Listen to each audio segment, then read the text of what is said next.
Monsieur Eugène-Henri Vandal.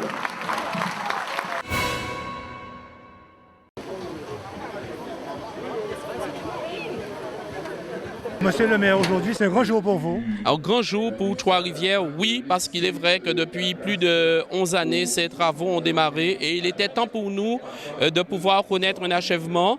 Donc nous sommes heureux que cette population puisse répondre à cette invitation avec le président de région Harry Chalus et ses équipes, le conseil municipal de Trois-Rivières. Vous avez apparemment rencontré beaucoup de difficultés. Des difficultés, oui. C'est vrai qu'on ne va pas revenir sur l'histoire. Oui, nous en avons connu. Il y a eu à un moment donné plusieurs erreurs. Et c'est vrai que politiquement, on a voulu nous faire mal avec ce stade pour lequel nous nous sommes engagés à le faire sortir. Nous l'avons fait sortir. Et je crois que c'est ce qui est plus important aujourd'hui. Trois-Rivières retrouve un stade. Il est temps pour nous de faire en sorte à ce qu'il puisse vivre, retrouver ces enjeux d'antan et permettre à ce que toute une population puisse revivre à travers ce stade. Monsieur le président de région, aujourd'hui, vous êtes un homme heureux. Heureux pour Trois-Rivières, parce que quand nous sommes arrivés en 2016, quand nous avons vu l'état de ce terrain, j'ai été vraiment étonné. Que Trois était abandonné, il y avait des herbes de plus de 3 mètres, comme on dit chez nous, acacias, banglins, et même la piste d'athlétisme même a été déformée. Et tout de suite, dans le cadre de la région à domicile, nous avons tourné dans les 32 communes de la Guadeloupe. En venant ici, le maire nous a demandé un accompagnement. Après un budget de plus de 4,5 millions sur 5 millions, nous avons encore mis une rallonge de 2,2 millions pour pouvoir finir ce stade et permettre aujourd'hui à ce que l'équipe de Trois-Rivières, la JTR, affronte la JVF Vieux-Fort et que la population puisse être dans un stade, dans une tribune couverte. On a dû faire des travaux sur la tribune, dans les vestiaires, sur le terrain. Enfin, on a dû tout reprendre pour pouvoir accompagner les Trois-Riviériens. Donc c'est une fierté pour nous aujourd'hui, pour la Ligue de football, de savoir qu'aujourd'hui, qu'ils ont une outil pouvant répondre à l'attente de la Ligue guadeloupéenne de football. Nous avons pu honorer Eugène-Henri Vandal, un jeune sportif qui le mérite bien, éducateur de toujours. Donc nous sommes tous heureux ce soir à Trois-Rivières. Quel effet que ça fait d'avoir un stade municipal qui porte son nom? Ah, c'est beaucoup, hein. C'est beaucoup. Moi j'attendais ce stade-là. Ça fait un bout de temps, hein. Et depuis l'année où ils avaient fermé pour faire la piste, on s'entraînait avec les jeunes là. Et ils ont commencé les travaux 2 années après avoir fait sortir l'équipe. Moi, ça me gênait.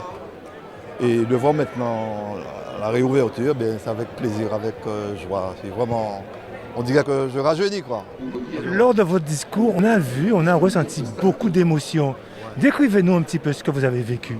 Non, le problème dans ça, c'est que je devais quand même remercier mes 2 disparus, dont ma mère et mon épouse. Et c'est à ce moment-là que j'ai ressenti le cœur qui s'arrachait. Ce sont des moments difficiles. Mais je me remets en question assez vite. Et voilà. Parlons d'avenir pour Trois-Rivières. Ce stade, vous allez le suivre, vous allez aussi pleinement vous investir. Je vais porter de ma contribution quand même. Je ne vais pas arrêter, je ne vais pas laisser.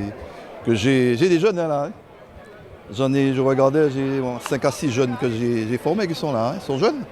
Parce que moi j'ai arrêté au niveau de la formation seulement l'an dernier, quand le problème de Covid est arrivé.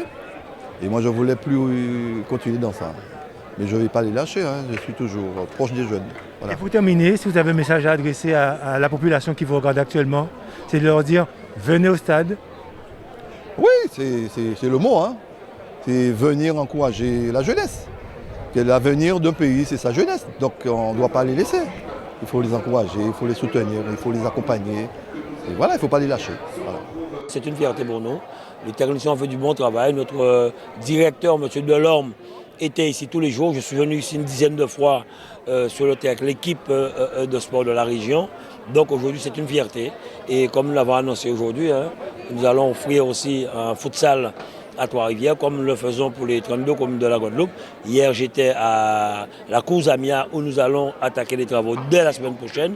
Les 32 communes seront équipées en futsal, comme nous avons fait le futsal de 5 clubs. Et pour terminer, un message adressé à la population trois-riviérienne.